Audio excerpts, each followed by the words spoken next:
भारत लद्दाख में चीन के हाथों चारों खाने चित हो गया है। चीन ने लद्दाख में भारत के साथ मुतनाज़ इलाके का कंट्रोल हासिल कर लिया। भारत को अपने फौजियों की रिहाई के लिए चीन से बाज़ाब्ता दरख्वास्त करना पड़ी है। लद्दाख में होने वाली भारतीय शर्मिंदगी ट्विटर पर टॉप ट्रेंड बन गई। शिकस्त फाश पर मोदी सरकार, भारतीय फौज और भारतीय मीडिया पर सख्त तारी है। भारतीय मीडिया शर्मिंदगी मिटाने के लिए पाकिस्तान के खिलाफ हर्जा सिराई पर उतर आया है।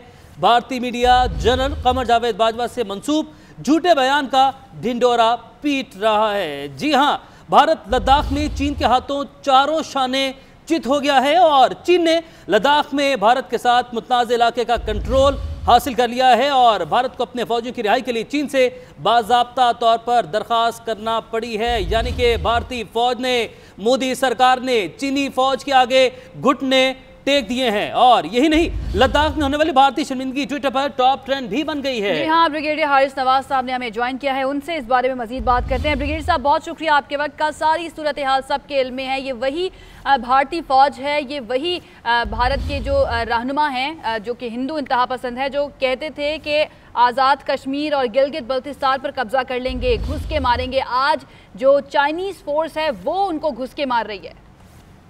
देखें, ये वही आर्मी की हुकूमत है और आर्मी, इंडियन आर्मी है, जो ये कहते थे हम दो फ्रंट पर लड़ेंगे, पाकिस्तान से भी लड़ेंगे और चाइना से भी लड़ेंगे।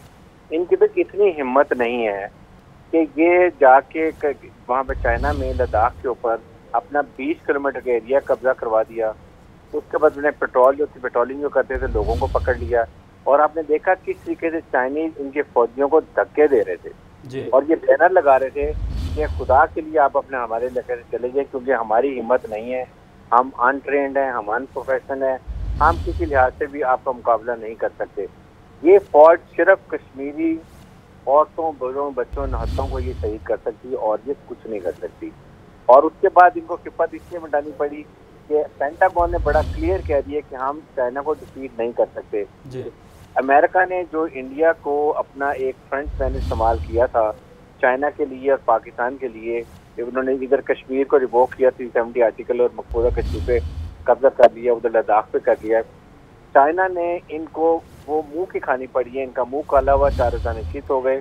इसलिए चाइना ने वो एरिया को सिक्योर भी इसलिए किया है कि वहाँ से गिलगित बल्तिस्तान का बहुत इंपॉर्टेंट सिल्क रूट गुजरता है, जहाँ से सीपैक ने जाना है ग्वादर में, वो भी उन्होंने सिक्योर कर ली है। और साथ ही साथ इधर कश्मीरी नौजवान जो बुरहान वानी के एक नर्सरी से बने हैं, अब वो इनको कश्मीरी इंडियंस को मार रहे हैं, इधर इनको चाइना मार रहा है। इसलिए ये चारों शाने चित हो गए हैं और ये अब भीख मांगते। लेकिन ब्रिगेडियर साहब, एक और चीज़ जिससे भारत कभी बाज नहीं आता वो ये कि पाकिस्तान को हर मामले में घसीटना, हर चीज़ की जिम्मेदारी जो है वो पाकिस्तान पर डाल देना, चाहे वो पाकिस्तान का ट्रेन किया गया कबूतर हो या फिर अब एक नई बात सामने आ रही है कि जनरल कमर जावेद बाजवा से मंसूब एक झूठा बयान चलाया जा रहा है। तो पाकिस्तान को घसीटना कैसे फ़ायदा दे सकता है भारत को? देखिए, बड़ी सिंपल सी बात है कि जब इंडिया में पॉलिटिशियन, इंडियन अवाम इनकी हुकूमत को, इनकी फौज को लान तान कर रहे हैं कि चाइना ने 20 किलोमीटर एरिया पे कब्जा कर लिया है, आपने एक बुलेट फायर नहीं की है, आप उनसे मिलते कर रहे हैं। इस अटेंशन को डाइवर्ट करने के लिए अब उनके पास एक ही रास्ता रह गया था कि वो चीफ आर्मी साहब जो अपने आज़ाद कश्मीर में गए तो उसका मोराल हाई करने के लिए, उनके साथ ईद गुजारने के लिए और ये पैगाम देने के लिए कि हम हर वक्त तैयार हैं, आप कोई मिसअंडरस्टैंडिंग मत करें, वरना हम आपका वही हाल करेंगे जो हमने 27 फरवरी को किया था। अपने अवाम की अटेंशन डाइवर्ट करने के लिए आपके एचओ पर आ गए। ठीक है ब्रिगेडियर साहब, साथ ही लेगा ब्रिगेडियर रिटायर्ड गजनफर अली साहब ने भी हमें ज्वाइन किया है। गजनफर साहब, बहुत शुक्रिया हमें ज्वाइन करने के लिए। सर, जो गरजते हैं वो बरसते नहीं, और ये बात जो है वो वाज़ेह हो चुकी है, अब सबके सामने खुलकर आ चुकी है कि भारत जो है, जो भारतीय फ़ौज है, उनकी हुकूमत है, उन सबका काम सिर्फ गरजना है, बरसना नहीं है। तो क्या कहेंगे सर आप इस पर? सर, में जो भी चीज़ें हैं जिस तरह वो कर रहे हैं, वो तो एक भारत के अंदर इस पर जो लीडरशिप है, जो लीडरशिप का एक क्लीक है जिसमें आप नरेंद्र मोदी से शामिल हो और नीचे उनके बीजेपी और आरएस की down to the tier leadership तक आए, तो उनके दिमाग में इस वक्त जो सोच है वो सिर्फ हिंदुत्व की, सेफ्रन टेररिज्म की और दहशतगर्दी की सोच है। अब जो वो दहशतगर्दी की सोच से जो चीज़ें एमिनेट करती हैं वो सिर्फ अपने मुल्क के अंदर नहीं रहती कि इंडिया के अंदर आप लोगों को गाय के ऊपर मार दें या इंडिया को आप लिंचिंग कर दें या अक़लियतियों को मार दें।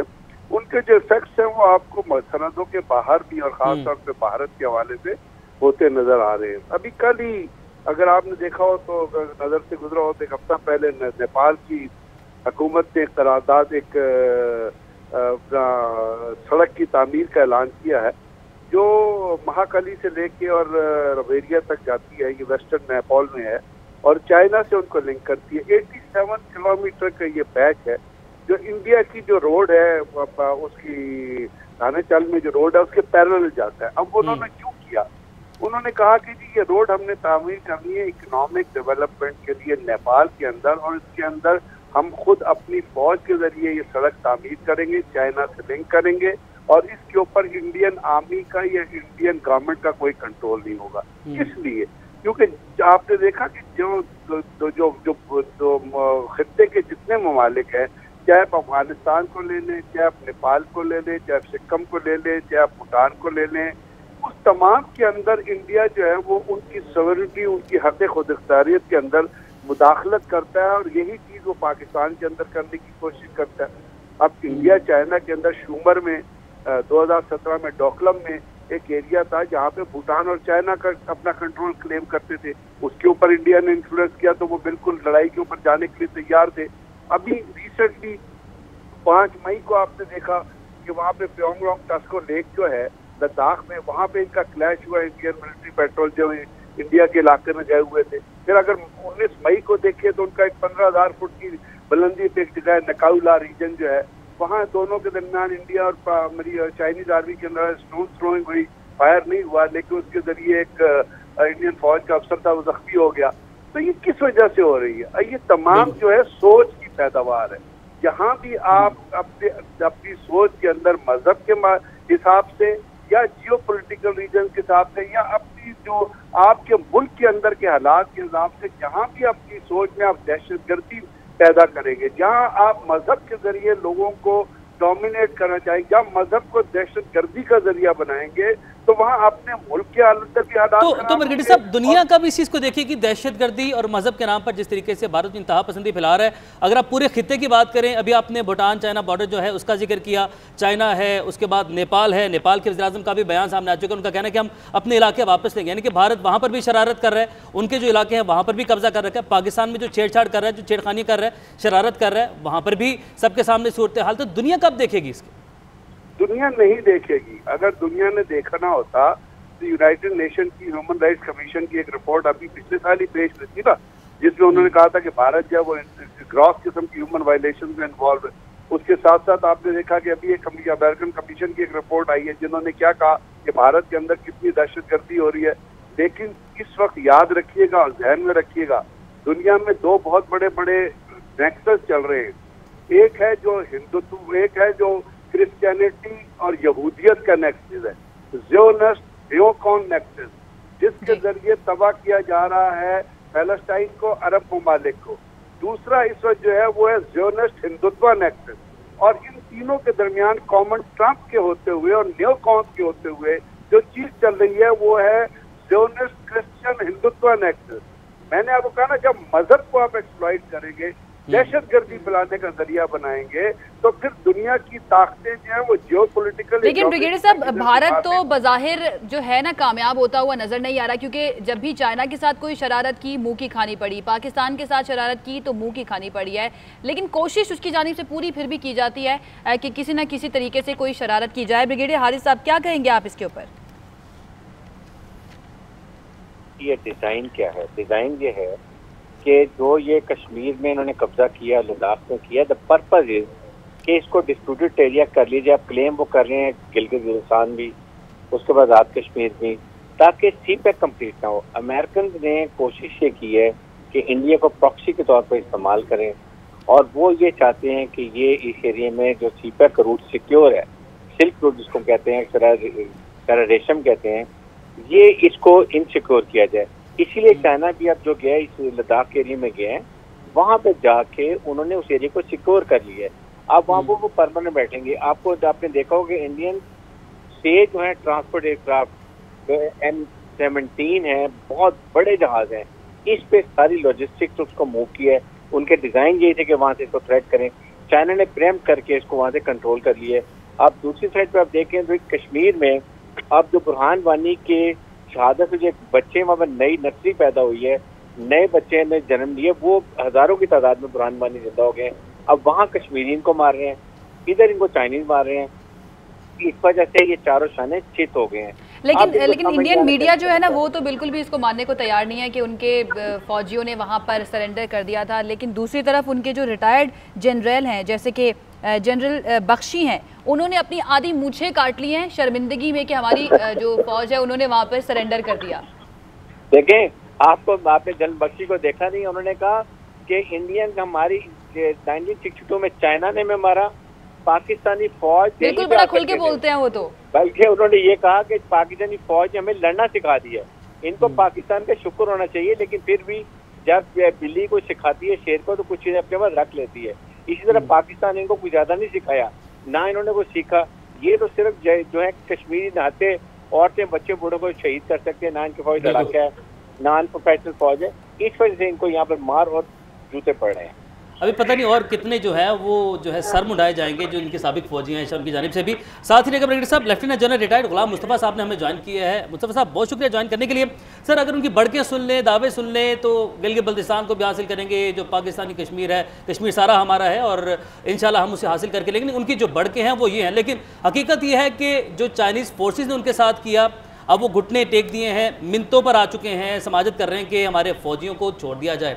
तो इस पर क्या कहेंगे? साथ ही साथ जिस तरीके की जंग वो लड़ रहे हैं, उनका जो मीडिया लड़ रहा है, पाकिस्तानी कबूतर पकड़ लिया, कबूतर आज़ाद करो, और ट्विटर पे जो ट्रेंड्स चल रहे हैं वो भी एक्सपोज कर रहे हैं भारत को। क्योंकि अब एक ट्रेंड चल रहा है कि बाइकॉट चाइनीज ऐप। इस बाइकॉट से जंग जीत जाएंगे?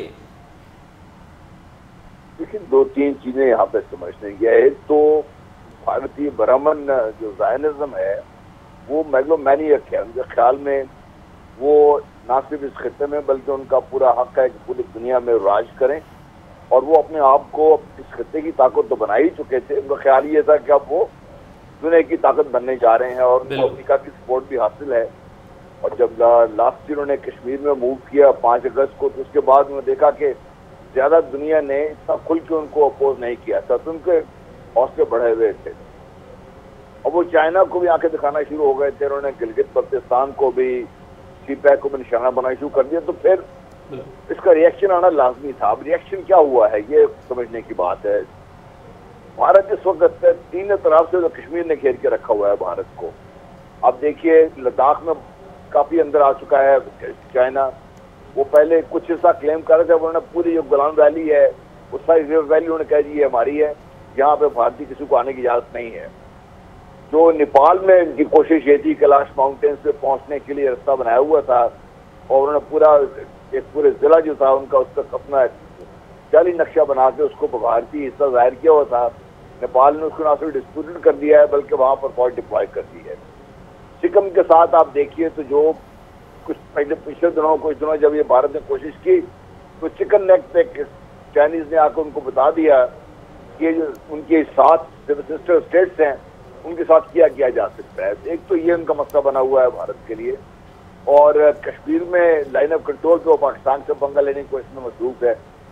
भारत को मसला ये है कि अब जो वादी कश्मीर पे है, जिस तरीके से उन्होंने 5 अगस्त को मूव किया था, उनका ख्याल ये था कि 2, 3, 4 महीने के बाद वो इलाके के लोगों को राम कर लेंगे या खत्म कर देंगे। उसका असर उल्टा हुआ है।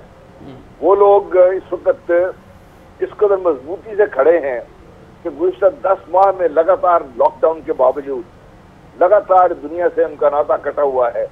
ना उनको हेल्थ फैसिलिटीज है, ना उनको कोई सिक्योरिटी है। घरों के अंदर घुसकर भारतीय उनको मार रहे हैं। उसके बावजूद भारत इसका डरा हुआ है कि वो वहां से कर्फ्यू उठा नहीं सकता। और वहाँ की शिकस्त को छुपाने के लिए दूसरी जगहों पर और दूसरे जो ममालिक हैं उनके साथ पंगे लेने में मसरूफ है। बहुत शुक्रिया। लेफ्टिनेंट जनरल रिटायर्ड गुलाम मुस्तफ़ा साहब हमारे साथ मौजूद थे, ब्रिगेडियर रिटायर्ड गजनफर अली साहब और ब्रिगेडियर रिटायर्ड हारिस नवाज साहब हमारे साथ मौजूद थे इस मामले पर। आप तीनों का बहुत शुक्रिया।